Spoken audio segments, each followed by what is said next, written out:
Assalamualaikum warahmatullahi wabarakatuh. Sobat-sobat, kita bersama lagi di channel saya, channel Endang Jaya Putra, channel dakwah dan pendidikan. Sobat-sobat, di puasa yang keberapa ini sobat-sobat? 23 ya? Ke-23. Wah, seminggu lagi nih sobat-sobat. Ya, tentu di rumah sobat-sobat ini sudah sibuk nih bikin kue, ya kan? Kue untuk lebaran, mungkin sudah siap-siap juga dengan baju baru, ya. Karena kita ini kan biasa tradisinya tuh seperti itu, ya. Dan kadang-kadang yang baru pertama masuk Ramadan itu yang dipikirkan bagaimana lebaran, ya. Lebaran sehari 2 hari, ya mikirkannya sebulan. Sementara puasa Ramadan yang sebulan, ya tidak dipikirkan, tidak fokus, ya fokusnya pada lebaran. Akan tetapi mudah-mudahan sobat-sobat yang setia ya mengikuti channel saya tidak seperti itu, ya. Karena yang paling penting adalah bagaimana Ramadan kita mencapai tujuan la'alakum tattaqun. Ya tentu saja dengan menjaga hal-hal yang membatalkan, menghilangkan pahala puasa kita, seperti menjaga lisan kita, tingkah laku kita, ya. Nah, ini yang paling penting, terutama tentu saja jangan gibah, ya. Gibah itu membicarakan kejelekan orang lain, ya. Kalau dia memang yang kita bicarakan itu ada pada dirinya, itu gibah. Tapi kalau kita bicarakan kejelekannya, tidak ada pada dirinya, itu fitnah. Nah, ini harus dihindari sobat-sobat. Karena telanjur ya. Kita sudah berpuasa, menahan lapar dan haus selama sebulan, akan tetapi hanya mendapatkan lapar dan haus saja. Tidak dapat bonus pahala, tidak dapat bonus ampunan, ya. Tidak dapat juga nanti di hari kiamat, ya, disuruh masuk, ya, melalui pintu khusus untuk yang berpuasa, yaitu pintu Ar-Rayyan. Jadi sobat-sobat, ada pun yang ingin saya soroti adalah mengenai dunia dakwah, ya. Saya agak miris dan juga tidak percaya, agak tercengang juga, ya. Karena ada seorang dai, ya, menuduh dai yang lain menjadi pemecah belah, ya. Saya heran juga nih. Ya sebut saja misalnya dai A dituduh oleh dai B bahwa dia ini pemecah belah katanya, ya. Sehingga dai B ini berusaha bagaimana dai A ini tidak masuk dalam jadwal-jadwal ceramah, jadwal-jadwal khotib, ya, dengan alasan itu tadi, ya. Dai A disebutnya sebagai pemecah belah dan dia mengatasnamakan masyarakat, sobat-sobat. Nah, jadi saya tertarik juga nih, ya, kenapa dai A, ya, dibilang atau dituduh oleh dai B itu pemecah belah. Jadi saya berusaha mengamati dan meneliti, ya kan, dai A maupun dai B. Dan hasilnya sobat-sobat, ini akan saya ungkapkan kepada sobat-sobat semuanya. Ya mudah-mudahan, ya, kita tidak seperti ini sobat-sobat. Ya, kita sama-sama berdakwah, ya. Mari kita saling menghargai, ya. Walaupun kita berbeda pendapat. Ya, itu biasa berbeda pendapat. Akan tetapi kalau sudah saling menghalangi, ya artinya menjegal, ya, dai yang lain karena tidak sejalan dengan pemikiran kita, dengan pemahaman kita. Atau itu hanya sekedar dengki saja, iri saja, Ya, ini kan lebih parah lagi sobat-sobat.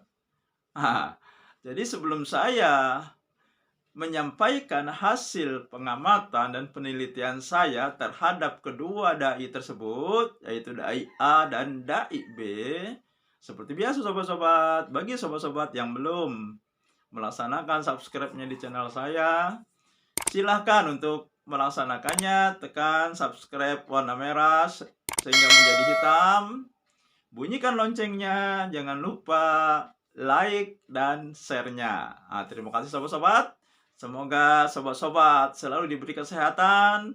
Semoga sobat-sobat menjadi orang-orang yang bertakwa setelah Ramadan ini. Dan terima kasih juga ya, karena subscribe sobat-sobat sangat membantu bagi perkembangan channel saya. Nah, baiklah sobat-sobat. Nah, saya akan ungkapkan bagaimana hasil penelitian saya. Jadi, hasil pengamatan dan penelitian saya kepada dua dai tersebut, ya, dai A saya amati, dai B saya amati, ya. Nah, itu. Nah, ternyata memang kedua dai ini berbeda pemahaman, ya. Berbeda juga organisasi induknya, ya. Tentu saja karena berbeda, ya, maka terjadi sedikit juga perbedaan pandangan dalam beberapa hal. Dan ternyata juga kedua dai ini pernah terlibat ya dalam polemik di media sosial, ya. Nah, dan kalau saya amati, ya, dai A ini kalau dia menyampaikan pendapat baik dalam dalam ceramah-ceramahnya, dalam tausiahnya, maupun di media sosial, selalu berlandaskan Al-Quran dan hadis Nabi. Dai A ini sangat menjauhi ya hal-hal yang bid'ah, ibadah-ibadah, amalan-amalan yang tidak pernah dicontohkan, tidak pernah dilakukan, tidak pernah dianjurkan oleh Rasulullah, para sahabat, tabi'i dan tabi'in.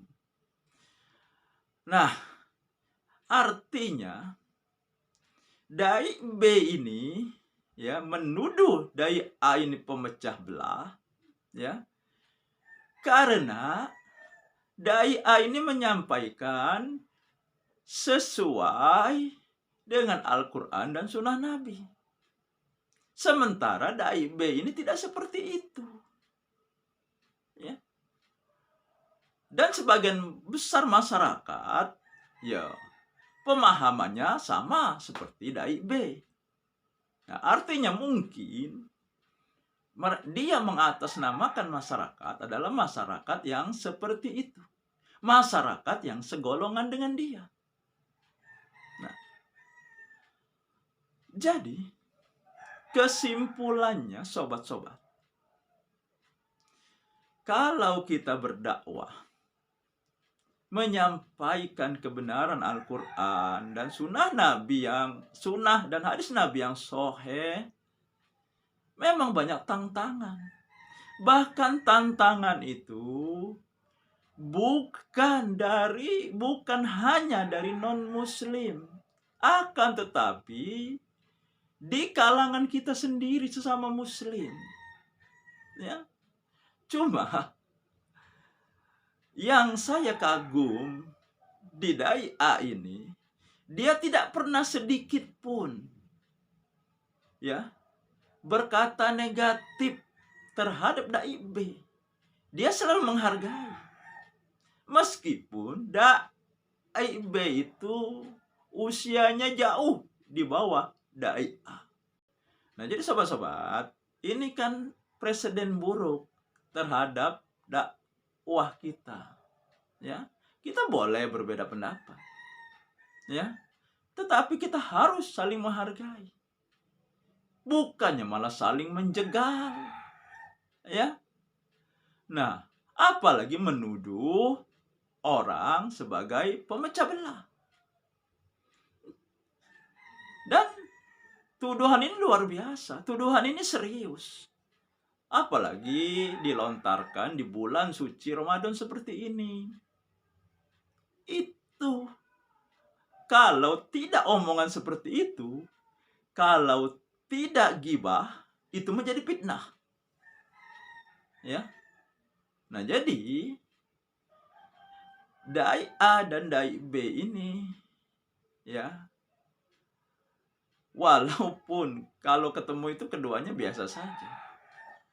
Cuma rupanya ya, peristiwa-peristiwa yang lalu-lalu yang melibatkan dai A dan dai B ini dalam polemik-polemik ya, ternyata ya membekas di hati dai B ini. Ya, dia tidak lagi melihat ya kebenaran yang disampaikan oleh dai A. Yang dia lihat, dai A ini bukan golongan saya. Ya, tidak sepemahaman dengan saya. Nah, maka harus dipersempit jalan dakwahnya. Iya. Bahkan dai B mengatakan, ya, ini pendapat masyarakat katanya. Ya. Nah, lihat saja katanya. Di masjid ini tidak dipakai, di masjid itu tidak dipakai, dan seterusnya. Dan bisa saja sobat-sobat, dia inilah yang menyampaikan kepada pengurus-pengurus masjid ya, agar dai A itu tidak dipakai. Tapi sobat-sobat, dai A sendiri sebenarnya enjoy saja ya, mendapat tuduhan seperti itu ya. Perjalanan dakwahnya dijegal biasa saja, karena dai A ini paham itu risiko dakwah ya. Kalau kita berdakwah pasti banyak penentangnya, banyak musuhnya ya. Beda kalau kita menghibur orang ya. Nabi Muhammad saja ya, ketika dakwah di Mekah, resah masyarakat Quraisy, terpecah belah masyarakat Quraisy.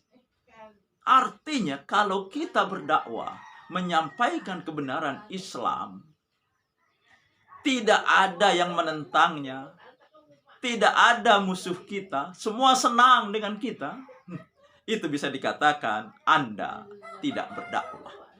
Akan tetapi menyenangkan hati orang dengan mengorbankan dakwah. Nah, jadi sobat-sobat, itu udah ingin saya sampaikan ya, karena saya miris juga ya, kok orang menyampaikan kebenaran Al-Quran dan hadis Nabi yang sahih dibilang pemecah belah. Demikian, nasrum minallahi wa fathun qarib. Wassalamualaikum warahmatullahi wabarakatuh.